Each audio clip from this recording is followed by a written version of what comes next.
How to reverse destiny swap. Don't worry, this isn't going to be one of those videos like all the other ones I've seen on this where they take 20 minutes and they don't really tell you much of nothing. I'm about to get right to the point.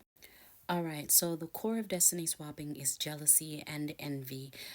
It's somebody that wants to be who you are, that wants what you have. So the first thing you want to do is, if you're into hoodoo, you want to pray the Psalms. If you're into hoodoo, you know which Psalm I'm talking about.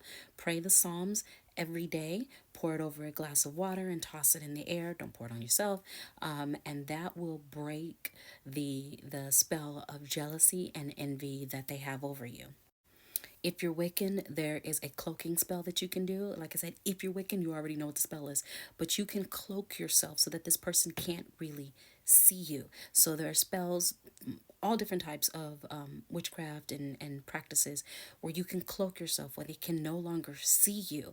And if they can't see you, then they can't mimic you. They can't try to take on what you have. So remember, tip number one is to break the jealousy. Tip number two is to cloak yourself. Another tip is to have your deity block. So we all know how there we can do road openers, blockbusters. This one, depending on your deity, you're going to ask them to block them, to come step between the two of you. And it's almost like being cloaked, but it's more proactive. So for example, for me, it's Mama Dontor. If someone's trying to destiny swap with me, I'm going to call on Mama Dontor and she's going to step between us and she's going to cut that fucking cord, which takes me to another step that you can do. If you're into candle magic, you can do a cut and clear. A cut and clear has the candles and, the rope. It's not real rope, it's usually like twine, but you have the ties that are connecting you to, and with a cord cutting spell, that person is no longer connected to you, that person is no longer bound to you, which takes me to yet another solution.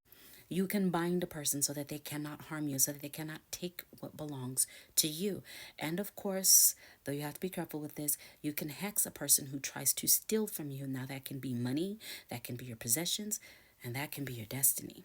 Now, the non magical tip for putting an end to destiny swapping is to shut the fuck up.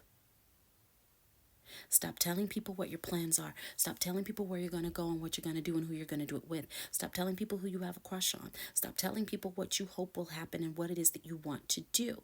Another thing that you can do is not tell things that you may think are innocuous, like, what perfume do you use? Shut the fuck up. Make it up. If you really have to say something, make it up.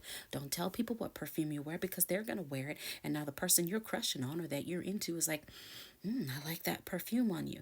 You don't share your magic. You don't share your secrets, or it'll be used to take you down.